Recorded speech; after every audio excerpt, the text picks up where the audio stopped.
तो सोचिए, जीतने की जिद जिस विनेश फोगाट को ओलंपिक के फाइनल तक ले गई, जीतने की जिस जिद ने विनेश फोगाट को संघर्ष का सितारा बना दिया, वो सितारा एक ही रात में कैसे गर्दिश में चला गया, ये समझने के लिए आज ओलंपियन, भारत की आन बान और शान, माटी की बेटी विनेश फोगाट के साथ गुजरे कुछ घंटे ही काफी हैं। वो कुछ घंटे जिनकी वजह से आज पूरा देश निराशा की गर्त में डूबा हुआ है। एक चैंपियन बेटी जिसने देश की उम्मीदों को ओलंपिक के फाइनल तक पहुंचाने के लिए सालों तक हजारों किलो वजन उठाया, लेकिन आज उनके शरीर का सिर्फ 100 ग्राम वजन ही उनकी जिंदगी और पूरे देश के लिए सबसे भारी वजन साबित हुआ।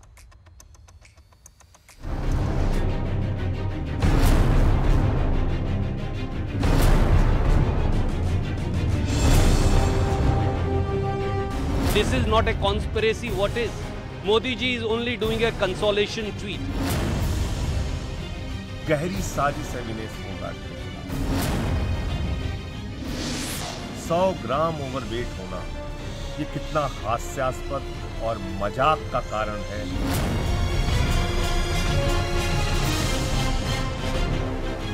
प्रधानमंत्री जी ने स्वयं उसके साथ बातचीत करके उचित कार्यवाही करने के लिए, उचित एक्शन लेने के लिए भी उसको कहा गया है।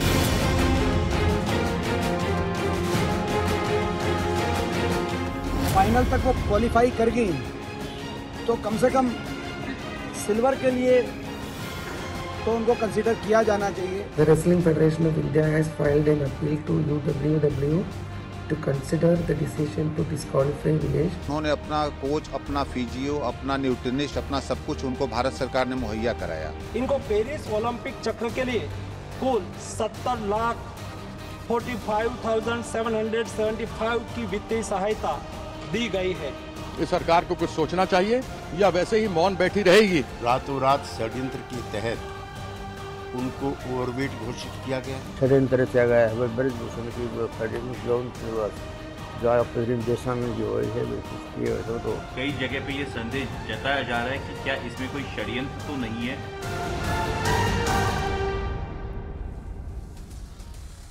देखिए, विनेश भले ही ओलंपिक गोल्ड मेडल नहीं जीत पाई, लेकिन वो देश की उम्मीदों का गोल्ड मेडल जरूर जीत चुकी है। हमको कहने में कोई हिचकिचाहट नहीं है, वो देश की उम्मीदों का गोल्ड मेडल जीत चुकी है।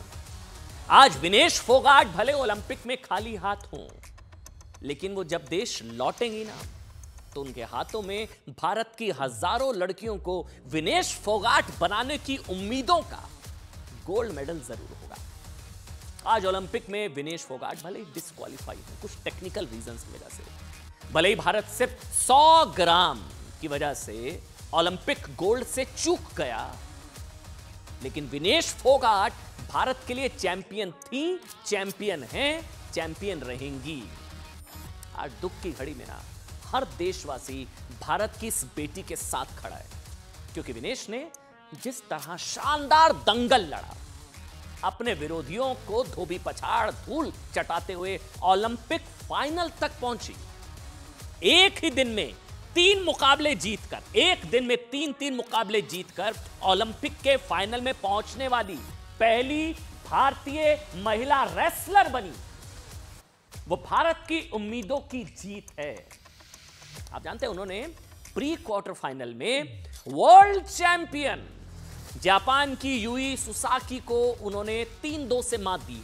वर्ल्ड चैंपियन को क्वार्टर फाइनल में यूक्रेन की ओक्साना लिवाच को हराया, और सेमीफाइनल में उन्होंने क्यूबा की पहलवान उसको भी मात दी।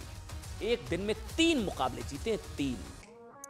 लेकिन अब उनके डिस्क्वालीफाई होने की वजह से उनका फाइनल खेलने का भारत का सपना टूट गया। उनसे सेमीफाइनल मुकाबले में हार चुकी क्यूबा की कुजमान लोपेस को कुछ टेक्निकल रीजंस की वजह से, वो मैं बताऊंगा 100 ग्राम का टेक्निकल रीजन, फाइनल खेलने का मौका मिल गया। विनेश फोगाट के डिस्क्वालीफाई होने की खबर आने के बाद देश भर के लोग उन्हें अपना समर्थन दे रहे हैं। पूरा देश अपनी बेटी के साथ है। आप जानते हैं, खुद प्रधानमंत्री नरेंद्र मोदी ने पोस्ट करके विनेश फोगाट का हौसला बढ़ाया। उन्होंने लिखा, प्रधानमंत्री नरेंद्र मोदी ने, उन्होंने लिखा, विनेश आप चैंपियनों की चैंपियन है। आप पढ़िएगा, अभी आएगा स्क्रीन पर, ये देखिए प्रधानमंत्री ने लिखा, विनेश आप चैंपियनों की चैंपियन हैं, आप भारत का गौरव हैं और प्रत्येक भारतीय के लिए आप प्रेरणा हैं। आज का सेटबैक काफी दुखद है। काश शब्द इस निराशा की भावना को व्यक्त कर पाते जो मैं अनुभव कर रहा हूं, ये प्रधानमंत्री ने कहा। उन्होंने कहा, प्रधानमंत्री ने कि शब्द उस निराशा की भावना को काश व्यक्त कर पाते जो मैं अनुभव कर रहा हूं। लेकिन मुझे पता है आप फिर वापसी करेंगी। चुनौतियों का डटकर मुकाबला करना हमेशा से आपका स्वभाव है। मजबूत होकर वापस आओ, हम सब आपके साथ हैं। सोचिए, देश का प्रधानमंत्री, मतलब कहते हैं ना, एक स्टेट्समैन कौन होता है जो हमेशा जीत का सहरा नहीं, जब खिलाड़ी निराश है, हताश है, उस वक्त भी वो खिलाड़ी के साथ है और हौसला अफजाई। वो कह रहे हैं कि चैंपियंस ऑफ चैंपियन है आप। देखिए, इसके अलावा प्रधानमंत्री नरेंद्र मोदी ने इंडियन ओलंपिक एसोसिएशन के अध्यक्ष पीटी उषा से बात की। ये कैसे हो गया? उन्होंने कहा कि वो विनेश फोगाट को कैसे मदद की जा सकती है, इसके रास्ते तलाश करें। प्रधानमंत्री नरेंद्र मोदी ने पीटी उषा से, देखिए पीटी उषा ने मुलाकात भी की, ये वो तस्वीरें भी हमारे पास हैं। विनेश फोगाट से पीटी उषा की मुलाकात। पीटी उषा से विनेश की मदद के लिए, इस फैसले के खिलाफ सख्त विरोध दर्ज कराने के लिए भी कहा प्रधानमंत्री ने। विपक्षी पार्टियां आरोप लगा रही हैं कि विनेश फोगाट के साथ जो है साजिश हुई है। मोदी जी 100, अगर आप सोचिए सियासत का स्तर, मैं बार बार कह रहा हूं, हम ये बड़े से बड़े पहलवानों को धूल चटा देते हैं, लेकिन सियासी दंगल में हम लोग, इस पर भी जब सियासत उड़ती है तो वो हम हार जाते हैं। फोगाट के साथ साजिश हुई है, इसके पीछे मोदी हैं, पता नहीं क्या क्या, उन्हें जानबूझकर ओलंपिक से बाहर करवा दिया गया। सच्चाई क्या है ना, वो एक बार आप जान लीजिए। सच्चाई है कि विनेश फोगाट और टीम मैनेजमेंट को पहले ही इस बारे में पता था कि उनका वजन ज्यादा है। सुनिएगा एक एक चीज जो मैं बता रहा हूं, और इसको कम करने के लिए कल रात भर विनेश फोगाट ने कोशिश की। रात भर इन्होंने कोशिश की। 100 ग्राम वजन ज्यादा रह गया, इन्होंने रात भर कोशिश की। पसीना आना बंद हो गया, ये बताया गया कि एक स्टेज आई जब पसीना आना बंद हो गया। मेडिकल रीजंस, जो मतलब मेडिकल साइंस में सारे ऑप्शंस तलाशे गए, जॉगिंग, स्किपिंग, साइकिलिंग, सारे प्रयास किए गए। यहां तक कि यह बताया गया कि जब उनको एक स्टेज के बाद पसीना आना बंद हो गया, उसके बाद दूसरे मेथड, बाल काटे गए, 100 ग्राम बाल काटे गए, नाखून काटे। यह भी बताया कि उनके कपड़े छोटे किए गए ताकि उनका वजन कुछ ग्राम कम हो, लेकिन नहीं हुआ। सारी कोशिशें की गई। अब कुछ लोग कॉन्स्पिरेसी थ्योरीज ढूंढने की कोशिश कर रहे हैं, उनकी बातें छोड़िए, उन पर आज हंसी आ रही है, तरस भी आता है, दुख भी होता है, दुर्भाग्यपूर्ण भी लगता है। लेकिन कल सुबह क्या हुआ, ध्यान से सुनिएगा। फर्स्ट बाउट से पहले विनेश का वो जो वजन था ना, वो था 49.90 किलोग्राम, जिसके बाद मतलब उन्हें पहले मैच में उतरने की इजाजत मिली। कल ठीक था, कल 50 से नीचे था। उन्होंने उसी दिन लगातार 3 बाउट खेले और फाइनल में मतलब जगह बनाई। सेमीफाइनल में जीत के बाद विनेश का वजन अचानक लगभग 52.7 किलोग्राम हो गया, 2 किलो ये बढ़ गया। इसके बाद भारतीय कुश्ती कैंप में खलबली मच गई। विनेश के वजन को कम करने के लिए जाने माने डॉक्टर दिनशा पारदीवाला की भी मदद ली गई। वो उनके साथ पीटी उषा के साथ जो आपको नजर आ रहे हैं, उनकी मदद ली गई, लेकिन उसका भी कुछ फायदा खास नहीं हुआ। उन्होंने कहा हमने सारी कोशिशें की, मेडिकल साइंस में जो भी हो सकता था हमने किया, हमने उनको पसीना आना बंद हो गया, हम वहां तक लगे रहे। बीती रात जब विनेश के वजन को कम करने की कोशिश की जा रही थी, तो उस समय पेरिस ओलंपिक्स में भारतीय दल का प्रतिनिधित्व कर रहे गगन नारंग, डॉक्टर दिनशा पारदीवाला, विनेश फोगाट के पति, उनके फिजियोथेरेपिस्ट, मेडिकल स्टाफ, भारतीय ओलंपिक संघ के अधिकारी, हर कोई वहां पर मौजूद था। सबने पूरी कोशिश की। खबर यह भी है कि डॉक्टर दिनशा पारदीवाला ने यहां तक कह दिया था कि जबरदस्ती वजन कम करने के लिए हम उनकी जान को खतरे में नहीं डाल सकते हैं। मतलब आप सोचिए, जो लोग मोदी से खुन्नस में ना नफरत का लेंस लेकर जबरदस्ती साजिश का एंगल ढूंढने की कोशिश कर रहे थे ना, उनके लिए सारी जानकारियां ना उनका मुंह बंद करने वाली है। वाकई में थी। अभी मैं रणदीप सुरजेवाला को सुन रहा, वो कह रहे हैं कि मेडल से दिक्कत थी कुछ लोगों को, पता नहीं क्या साजिश, कॉन्स्पिरेसी थ्योरीज, क्या क्या चल रहा है। साजिश के एंगल पर जबरदस्ती का ज्ञान, जबरदस्ती दंगल कराने वालों के लिए जानकारियां भी जरूरी हैं, जो आज सदन में खेल मंत्री के वक्तव्य से सामने आई। कि सरकार ने विनेश फोगाट को ओलंपिक में भारत का प्रतिनिधित्व करने के लिए हर संभव मदद की। साहब, हर संभव। विनेश फोगाट के प्रशिक्षण पर अब तक सरकार ने, यह आज सदन में बताया गया, 70,45,000 रुपए से ज्यादा खर्च किए। वैसे बताने वाली चीजें नहीं है, लेकिन आज सदन में बतानी पड़ी क्योंकि कुछ लोग सवाल उठा रहे थे। 70,45,000 विनेश फोगाट के साथ जो बताया गया कि जो सपोर्ट स्टाफ या दूसरे तमाम जो लोग थे, पेरिस में से भी थे, उन सारा खर्चा सरकार ने उठाया। उनकी पसंद के थे, उनके द्वारा चुने गए लोग थे, हंगेरियन कोच भी थे, कोच, सपोर्ट स्टाफ, सबका खर्चा भारत सरकार ने वहन किया।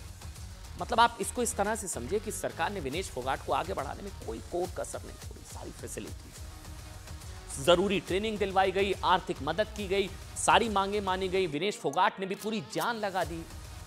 विनेश ने पूरी जान लगा दी, लेकिन 100 ग्राम। दरअसल विनेश फोगाट को मैं फिर से बताता हूं, 70,45,000 रुपए की मदद आर्थिक दी गई। यह सब बताया गया सदन में। इसमें टॉप स्कीम के तहत उन्हें 53,35,000 रुपए दिए गए। इस स्कीम में देश के उन चुनिंदा प्लेयर्स को मदद की जाती है जिन्हें इस योग्य समझा जाता है, कि वो ओलंपिक के दावेदार हैं। समझा गया। इसी तरह ACTC स्कीम यानी कि annual calendar of training and competition के तहत विनेश फोगाट को 17,10,000 रुपए दिए गए। टोक्यो ओलंपिक के लिए उन्हें 1,66,00,000 रुपए की मदद की गई। बुल्गारिया में 23 दिनों की ट्रेनिंग के लिए 5,44,000 रुपए दिए गए। सरकार ने, मतलब कुछ लोग सरकार पर साजिश का आरोप लगा रहे हैं। आप इन आंकड़ों को देखिए। बुडापेस्ट में 16 दिनों की ट्रेनिंग के लिए 10,54,000 रुपए दिए। सरकार ने कोई कसर नहीं छोड़ी, ना ही विनेश फोगाट ने कोई कसर छोड़ी, लेकिन सियासत भी कोई कसर नहीं छोड़ती है ना। इसके अलावा मार्च 2024 में विनेश फोगाट को नेशनल ट्रायल में 2 श्रेणियों में प्रतिस्पर्धा करने की अनुमति दी गई। उन्हें 50 किलोग्राम और 53 किलोग्राम दोनों वर्गों में प्रतिस्पर्धा करने की अनुमति दी गई। IOA द्वारा गठित पैनल ने विनेश फोगाट के विशेष अनुरोध पर उन्हें यह अनुमति दी। आज केंद्रीय खेल मंत्री मनसुख मांडविया ने लोकसभा में विनेश फोगाट को लेकर जो बयान दिया, उन्होंने बताया कि भारत सरकार ने विनेश को हर संभव सहायता दी। उन्हें पर्सनल स्टाफ दिया। सरकार ने व्यक्तिगत सहायता स्टाफ के लिए वित्तीय सहायता प्रदान की। स्पेन में प्रशिक्षण के लिए उन्हें अतिरिक्त फंड दिया गया। उन्होंने यह भी बताया कि PT उषा अभी पेरिस में है। प्रधानमंत्री ने उनसे बात करके उचित एक्शन लेने के लिए भी कहा। सुनाइए एक बार, सुनाइए खेल मंत्री को, मनसुख मांडविया। विनेश का वजन 50 किलो 100 ग्राम पाया गया, इसलिए वे स्पर्धा के लिए अयोग्य घोषित की गई। इस मामले को लेकर भारतीय ओलंपिक संघ ने अंतर्राष्ट्रीय कुश्ती संघ से कड़ा विरोध भी दर्ज किया है। सरकार ने विनेश फोगाट की उनकी आवश्यकता के अनुसार हर संभव सहायता प्रदान की है। उनके लिए पर्सनल स्टाफ भी नियुक्त किए गए हैं जो अपने क्षेत्र के विशेषज्ञ हैं। पेरिस ओलंपिक चक्र के लिए कुल 70,45,775 की वित्तीय सहायता दी गई है। Vinesh disqualification is very shocking, and I met Vinesh at the Olympic Village Polyclinic a short while ago and assured her complete support of the Indian Olympic Association, Government of India and the whole country. We are providing Vinesh all medical and emotional support. देखिए, सरकार ने कोई core कसर नहीं छोड़ी। सरकार ने और विनेश फोगाट ने देश के लिए, विनेश फोगाट ने, सरकार ने मिलकर देश के लिए मेडल लाने के लिए ना अपनी जान लगा दी, पूरी मेहनत की। टेक्निकल रीजन था 100 ग्राम वाला, ये 100 ग्राम भारी पड़ गया। लेकिन आप लोग ये जहन में आ रहा हो कि सरकार को संसद में बताने की जरूरत ही क्यों पड़ी भाई कि विनेश फोगाट को क्या क्या सुविधाएं दी गई। मतलब वो तो ऑब्वियस है ना, क्योंकि अगर कोई खिलाड़ी देश के लिए खेल रहा है, ओलंपिक जैसे महामंच पर भारत का तिरंगा लेकर खड़ा है, तो सब बिना सरकार के समर्थन के पॉसिबल होगा। ये मंच, ये सब कुछ। बावजूद इसके आज विनेश फोगाट के डिस्क्वालीफाई होने पर राजनीतिक दंगल शुरू हो गया। यानी जिस पहलवान ने दुनिया के बड़े से बड़े पहलवानों को ओलंपिक के अखाड़े में धूल चटा दी, वो भारत के सियासत के अखाड़े में हम आज भी फंसे हुए हैं। सबसे बड़ा सबूत ना, कुछ तस्वीर आपको दिखाते हैं। वो तस्वीर अगर हम दिखा पाए, वो तस्वीर आपको दिखाते हैं। जब ये देखिए तस्वीर है, जब खेल मंत्री के बयान के बाद विपक्ष ने वॉकआउट कर दिया। मतलब आप सोचिए, जहां एक तरफ दुख की इस घड़ी में पूरा देश विनेश के साथ एकजुट होकर खड़ा है, वहीं विनेश के डिस्क्वालीफाई होने पर राजनीति आज भी हो रही, आज भी चल रही है। मतलब आज विनेश के डिस्क्वालीफाई होने का जितना दुख जो है ना, आज विनेश का डिस्क्वालीफाई होना जितना दुखद और दुर्भाग्यपूर्ण है ना, उतना ही दुखद, उतना ही दुर्भाग्यपूर्ण इस मुद्दे पर सियासत होना है। इसमें भी साजिश के एंगल ढूंढे जा रहे हैं साहब। जैसे 100 ग्राम वेट के पीछे भी मोदी का षड्यंत्र है, यह बताने की कोशिश हो रही है। कांग्रेस के नेता मोदी को जिम्मेदार बता रहे हैं इसके लिए भी। मतलब मोदी से नफरत में अंधे कुछ लोग इसमें भी साजिश का एंगल ढूंढ रहे हैं। नहीं, आपको भरोसा नहीं होगा, मैं दिखाता हूं। कांग्रेस के नेता हैं, कांग्रेस के प्रवक्ता हैं सुरेंद्र राजपूत। उन्होंने जब आज मैं कह सकता हूं मर्यादा की सारी लक्ष्मण रेखा उन्होंने आज पार करते हुए ये पोस्ट किया। इसको दिखाइए एक मिनट। सुरेंद्र राजपूत ने उन्होंने इसको फुल स्क्रीन पर अगर हम दिखा पाए, इसको देखिएगा आप। सुरेंद्र राजपूत इन्होंने ये लिखा है, थोड़ा क्लियर नहीं, मैं आपको बता देता हूं। सुरेंद्र राजपूत ने लिखा, हिटलर कितना भी नीचा था लेकिन फाइनल में ध्यानचंद को डिस्क्वालीफाइड नहीं कराया। हिटलर, उन्होंने लिखा, हिटलर कितना भी नीच था लेकिन फाइनल में ध्यानचंद को डिस्क्वालीफाइड नहीं कराया। आप समझ रहे हैं? इसी तरह एनसीपी शरद पवार गुट के नेता और सांसद अमोल कोल्हे ने भी इसके पीछे साजिश बताई। उन्होंने कहा कि विनेश ने कल इतना अच्छा प्रदर्शन किया, आज वर्सेस 100 ग्राम से बाहर हो रही है, तो इसमें कोई बड़ी साजिश हो सकती है। रणदीप सुरजेवाला साजिश की बात कर रहे हैं, सुरेंद्र राजपूत साजिश की बात कर रहे हैं। एनसीपी के एक और नेता जयंत पाटिल ने कहकर प्रधानमंत्री नरेंद्र मोदी का मजाक उड़ाने की कोशिश की कि मोदी जी जब रशिया और यूक्रेन का युद्ध रुकवा सकते हैं तो मोदी जी विनेश फोगाट के मामले में कुछ करें, ओलंपिक में बात करें। आम आदमी पार्टी के नेता संजय सिंह ने भी विनेश के खिलाफ साजिश की बात कर सुनाई। आपको सारे बयान सुनाते हैं। पूरी देश की बहुत आस लगी हुई थी कि कुश्ती में मेडल आएगा। पहली महिला रेसलर थी जो ओलंपिक के फाइनल में पहुंची थी। तो इसमें कई जगह पे ये संदेह जताया जा रहा है कि क्या इसमें कोई षड्यंत्र तो नहीं है। डिस्क्वालीफाई होने के बाद क्षणों के अंदर सांत्वना का ट्वीट आ जाता है देश के प्रधानमंत्री और देश के बड़े बड़े सत्ताधारी लोगों का। प्रधानमंत्री खुद इंटरवीन क्यों नहीं कर रहे? जो प्रधानमंत्री यूक्रेन का और रूस का युद्ध रुकवा सकते हैं, वो विनेश फोगाट को न्याय क्यों नहीं दिलवा सकते? गहरी साजिश है विनेश फोगाट के खिलाफ। 100 ग्राम ओवरवेट होना ये कितना हास्यास्पद और मजाक का कारण है कि उसके आधार पर आप अयोग्य घोषित कर रहे हैं। सिर्फ 100 ग्राम का वेट ज़्यादा हुआ है ऐसा पता चला है। बहुत ही हमारे लिए तो बहुत दुखद घटना है। और हम जैसे आदरणीय प्रधानमंत्री जी ने ट्वीट करके बताया कि उन्होंने पीटी उषा, आदरणीय पीटी उषा जी से बात की है। अपोजिशन का काम है उल्टा बोलेंगे। वैसे आपको बता दें, रणदीप सुरजेवाला ने यह भी सवाल पूछा कि विनेश के मेडल से हमारे अपनों को तो दिक्कत नहीं थी, हमारे अपनों को तो दिक्कत नहीं थी। वो किस तरफ इशारा करते हैं, मतलब आप सोचिए। इसके अलावा आपको दिखाते हैं कि राहुल गांधी ने किस तरह विनेश फोगाट की जीत से पहले ही किस तरह ट्वीट करके मोदी सरकार को कटघरे में खड़ा करने की कोशिश की। उन्होंने लिखा कि एक ही दिन में दुनिया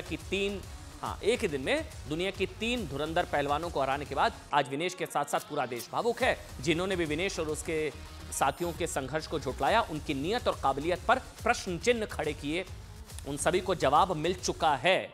आज भारत की बहादुर बेटी के सामने सत्ता का वो पूरा तंत्र धाराशायी पड़ा था जिसने उसे खून के आंसू रुलाए थे। यहां पर भी पॉलिटिक्स चल रही है साहब। वो देश की बेटी देश के लिए लड़ रही है, यहां भी सियासत पॉलिटिक्स चल रही है। चैंपियंस की यही पहचान है, वो अपना जवाब मैदान से देते हैं। जैसे कांग्रेस पार्टी के लिए थोड़ी ना लड़ने गई, वो देश के लिए लड़ने गई है साहब। विनेश फोगाट देश के लिए लड़ने गई है। आगे वो लिख रहे हैं, बहुत बहुत शुभकामनाएं विनेश, पेरिस में आपकी सफलता की गूंज दिल्ली तक साफ सुनाई दे रही है। जिसके बाद अच्छा इस ट्वीट के बाद वो दिखाइए अमित मालविया ने क्या ट्वीट करा, वो पोस्ट भी दिखाना चाहिए। राहुल गांधी का दिखाया, अमित मालविया ने ट्वीट करके राहुल गांधी पर हमला बोला। उन्होंने लिखा, बालक बुद्धि राहुल गांधी पनौती हैं। ये अमित मालविया ने लिखा है कि बालक बुद्धि राहुल गांधी पनौती हैं। विनेश फोगाट की गोल्ड मेडल के लिए होने वाली महत्वपूर्ण फाइट अभी बाकी थी, लेकिन श्रेय लेने और खिलाड़ियों की जीत का राजनीतिकरण करने की होड़ में पोस्ट कर डाला। दुर्भाग्य से विनेश अधिक वजन की वजह से डिस्क्वालीफाई हो गई। इसी सोच को पनौती कहते हैं। अब आपको ना विनेश पर रिलायंस फाउंडेशन की फाउंडर चेयरपर्सन नीता अंबानी का भी हम एक बयान आपको दिखाएंगे, लेकिन पहले रिपोर्ट दिखाइए इस मुद्दे को लेकर क्या हुआ और किस तरह 100 ग्राम वजन जो है ना वो भारी पड़ा, वो आपको दिखाते हैं।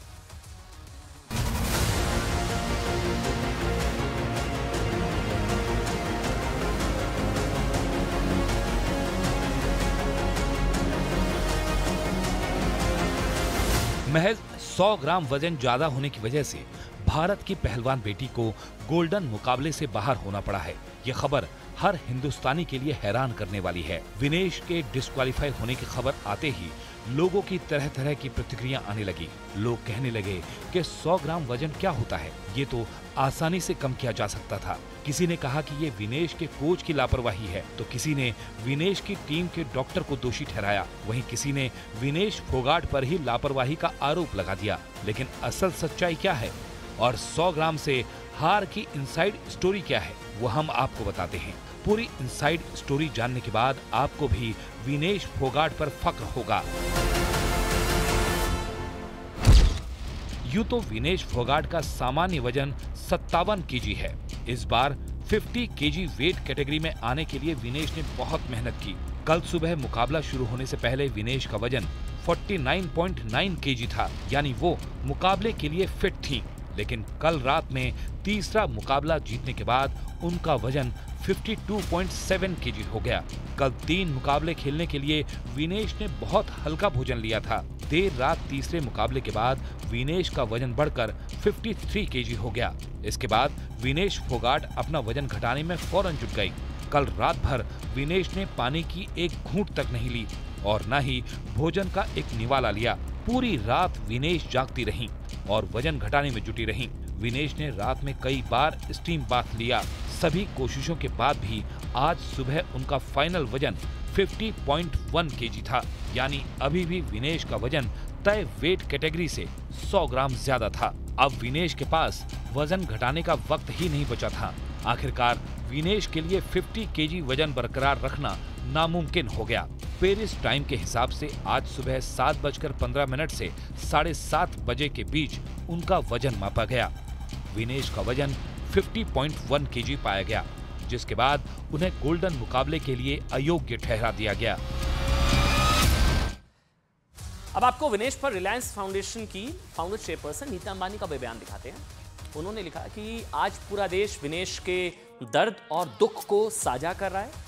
वो एक चैंपियन फाइटर हैं और मुझे इसमें कोई संदेह नहीं है कि वो मजबूत होकर वापस आएंगी। उन्होंने बार बार दिखाया कि उनकी ताकत न केवल उनकी अविश्वसनीय जीत में है, बल्कि उनमें विपरीत परिस्थितियों से उबरने की क्षमता है। विनेश, आप आने वाली पीढ़ियों के लिए एक प्रेरणा है, खासकर युवा लड़कियों और उनके माता पिता के लिए, जो उन्हें सपने और दृढ़ता की शक्ति दिखाती है। हम सभी आपके साथ हैं। नीता अंबानी का ये ट्वीट। आगे बढ़ेंगे और आप बात करेंगे क्या भारत में बांग्लादेश हो सकता है क्या? ये बयान दिए जा रहे हैं या वाकई कोई मन की इच्छा है, कुछ लोग उसको पूरा करना चाह रहे हैं? बात इसकी करेंगे।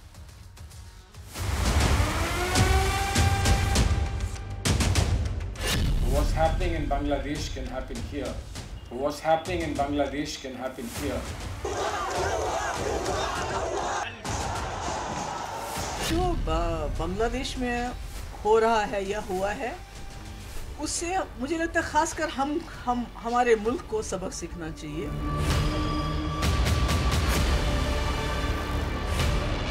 याद रखना नरेंद्र मोदी जी, एक दिन ये जनता जितने सड़क पे हिलोरे ले रही है, एक दिन तुम्हारी गलत नीतियों से तुम्हारे प्रधानमंत्री निवास में घुल जाएगी।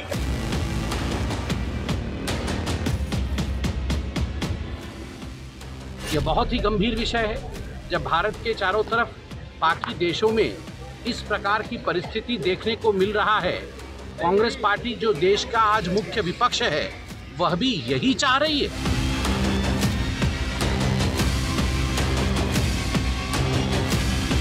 देश की एकता, हमारे देश का सौहार्द किसी भी तरह से नुकसान पहुंचाने की जो भी कोशिश कर रहे हैं, उनको हमें मजबूती के साथ नाकाम करने की जरूरत है।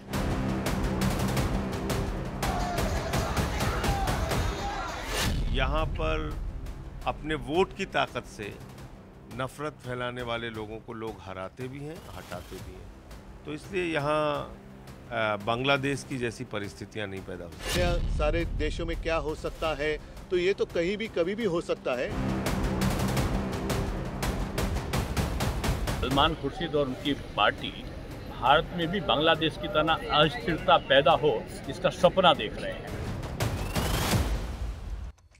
मतलब ये क्या भारत को बांग्लादेश वाली बद्दुआ है बांग्लादेश में जो हुआ, भारत को किस बात की बद्दुआ? मतलब क्या बांग्लादेश रिपीट हो जाएगा भारत के अंदर? अगर होगा तो क्या होगा? क्या इससे पहले करने की कोशिश हुई है? शाहीन बाग, किसान आंदोलन, क्या ये सारी चीज़ें थी? लेकिन आप इस चीज़ को समझिए, बांग्लादेश पिछले 3 दिनों से ना कट्टरपंथ की भट्टी में जल रहा है। कट्टरपंथ की भट्टी में जल रहा बांग्लादेश। 300 लोगों की मौत हो चुकी है, 300 हत्याएं कह लीजिए, हत्याएं। दंगा है ना ये, तो दंगा हुआ। ये जो कर रहे हैं सारे दंगाई, कुछ लोग कह रहे हैं छात्र हैं। ये देखिए छात्रों के चेहरे देखिए। पीएम हाउस के अंदर घुसकर दंगा किया, 300 लोगों की मौत हो गई। 2 दर्जन से ज्यादा लोगों को जिंदा जलाया जा चुका है साहब, जिंदा जला दिया, जिंदा। एक सांसद को ढूंढ रहे थे होटल के अंदर, मिला नहीं, होटल जला दिया, पूरा का पूरा होटल जला दिया। सड़क पर हिंसा, आगजनी, तोड़फोड़, दंगा, लूट, मौत का तांडव चल रहा है। लोकतंत्र की लिंचिंग की तस्वीरें देखकर पूरी दुनिया हैरान है। शेख हसीना की पार्टी आवामी लीग के 20 नेताओं की जिंदा चिता बना दी गई। दोबारा सुनेंगे। कुछ लोग कह रहे हैं कि लोकतंत्र पुनर्स्थापित हो गया साहब बांग्लादेश के अंदर, तानाशाही का अंत हो गया, लोकतंत्र पुनर्स्थापित हो गया। लोकतंत्र कैसे पुनर्स्थापित हुआ? शेख हसीना की पार्टी आवामी लीग के 20 नेताओं की जिंदा चिता बना दी गई, उनके परिवारों की क्रूरता से हत्या कर दी गई, छोटे छोटे बच्चों को मारा गया, काटा गया। बांग्लादेश में हिंदुओं के घरों, दुकानों पर अटैक्स हुए, मंदिरों को फूंक दिया गया, हिंदू महिलाओं के बलात्कार तक के आरोप लग रहे हैं, हिंदू मंदिर तोड़े जा रहे हैं, जलाए जा रहे हैं, जहां कोई मिल रहा है टारगेट किलिंग, पता नहीं क्या क्या शुरू हो गया है। बांग्लादेश के 37 से ज्यादा जिलों में हिंदू अपना घर बार छोड़कर भाग गए। ये वाकई, जब मैं बोल रहा हूं, खौफनाक है ये चीजें, खौफनाक। और यहां भारत में कुछ लोग कह रहे हैं कि ये तो भारत में भी हो सकता है। मतलब यानी जो स्थिति गाजा, सीरिया, अफगानिस्तान, दक्षिणी सूडान की है, वैसे स्थिति इस वक्त बांग्लादेश की है। बांग्लादेश दूसरा पाकिस्तान बताया जा रहा है, पाकिस्तान 2। वही बांग्लादेश जिसे कुछ वक्त पहले हैप्पीनेस इंडेक्स में भारत से ऊपर बताया गया था। हैप्पीनेस इंडेक्स में लोग थे, कुछ बता रहे थे कि भारत को सीखने की जरूरत है बांग्लादेश से। तब भारत में बैठे कुछ लोग हैप्पीनेस इंडेक्स पर अपने देश को नीचा दिखाने की कोशिश कर रहे थे। और जब बांग्लादेश के हालात से हैप्पीनेस इंडेक्स बनाने वाली एजेंसियों की पोल हो गई, तो भारत के कुछ लोग अपने ही देश में बांग्लादेश वाले हिंसा के भारत में रिपीट टेलीकास्ट की बातें कर रहे हैं। खुलकर बोला जा रहा है। यारो तब और गंभीर हो जाता है जब भारत की सबसे पुरानी पार्टी के नेता कहते हैं, कुछ छोटे मोटे नहीं। देखिए अब तक क्या हो रहा था, ये छोटे मोटे नेता, ट्रोल, ये लोग जो आर्मी, ट्रोल आर्मी, ये सब ये इस तरह की बकवास बयानबाजी कर रहे थे, उसको कोई गंभीरता से नहीं ले रहा था। लेकिन अब जो मैं आपको बताने जा रहा हूं ना, वो सुनिए। ये बहुत सीरियस हो जाता है जब भारत की सबसे पुरानी पार्टी के सीनियर लीडर, बहुत बड़े नेता, पूर्व केंद्रीय मंत्री, वो कहते हैं कि बांग्लादेश जैसा हाल भारत में भी हो सकता है। भारत के लिए ये बातें यूपीए सरकार में मंत्री रहे, मैं बार बार इसलिए कह रहा हूं, ये कोई हल्की बात नहीं है, क्योंकि अब तक छोटे मोटे नेता कह रहे थे और अब तक उन्होंने अपने बयान पर सफाई भी, वो कह रहे हैं जो है मेरा बयान पब्लिक डोमेन में है। सलमान खुर्शीद ने ये बात कही है। सलमान खुर्शीद ने कहा कि भारत में भले ही चीजें सामान्य दिखाई दें, लेकिन बांग्लादेश में जो हो रहा है वो हमारे देश में भी हो सकता है। बांग्लादेश के हालात और भारत को लेकर यह सोच सिर्फ सलमान खुर्शीद की नहीं है, बल्कि देश के कई नेताओं की है। वो बयान मैंने आपको सुनाया सलमान खुर्शीद का अभी, जिसमें वो कह रहे हैं कि ये भारत में भी हो सकता है। कल ही कांग्रेस के एक और नेता, जिनका बयान तो हमने कल भी सुनाया था, सज्जन सिंह वर्मा, सलमान खुर्शीद तो अंदेशा जता रहे हैं कि ये हो सकता है, ये तो कह रहे हैं होगा, कब्जा हो जाएगा। ये तो ऐसा लग रहा है इनके दिल के अरमान निकल रहे हैं। पीएम हाउस के अंदर जो है वो घुस जाएंगे उपद्रवी, कब्जा कर लेंगे। सज्जन सिंह वर्मा ने कल, सज्जन सिंह वर्मा ने कितने सज्जन बयान दिया कि बांग्लादेश का उदाहरण देते हुए उन्होंने कहा कि एक दिन जनता प्रधानमंत्री मोदी के घर में भी घुस जाएगी, कब्जा हो जाएगा। सज्जन सिंह ने यह भी कहा कि श्रीलंका और बांग्लादेश में ऐसा हो चुका है, अगला नंबर भारत का है। अब ये लोग क्यों कह रहे हैं, कैसे कह रहे हैं, मैं आगे आपको समझाऊंगा कि कुछ प्लान है क्या। कांग्रेस के नेता अगर ऐसा कुछ कह रहे हैं और अब तो सलमान खुर्शीद भी अंदेशा जाहिर कर रहे हैं कि ऐसा हो सकता है, तो क्यों हो सकता है, कैसे हो सकता है, ये सब आज मैं आपको बताऊंगा आगे। सज्जन सिंह से पहले कांग्रेस की प्रवक्ता रागिनी नायक, ये हमने पोस्ट दिखाया, नरेंद्र मोदी और शेख हसीना की एक तस्वीर पर तंज कसते हुए मोदी को बचकर रहने की सलाह दे दी। बचकर रहने की सलाह प्रधानमंत्री नरेंद्र मोदी को सलमान खुर्शीद, सज्जन सिंह वर्मा, रागिनी नायक और सुनिए कांग्रेस के अलावा पीडीपी अध्यक्ष, अब ये सारे नेता कहेंगे ये लोकतंत्र को बचाने वाले हैं, ये लोकतंत्र बचाएंगे, हाथ में संविधान की कॉपी होती है, लेकिन लोकतंत्र की लिंचिंग का रिपीट टेलीकास्ट यहां भारत में करने की बात की जा रही है। पीडीपी अध्यक्ष महबूबा मुफ्ती ने भारत के लिए ऐसी ही अशुभ मनोकामना जताई है। आज हम लिख रहे हैं भारत के लिए शुभ शुभ बोलो साहब, शुभ शुभ बोलो, कुछ अच्छा नहीं बोल सकते तो बुरा तो मत बोलो।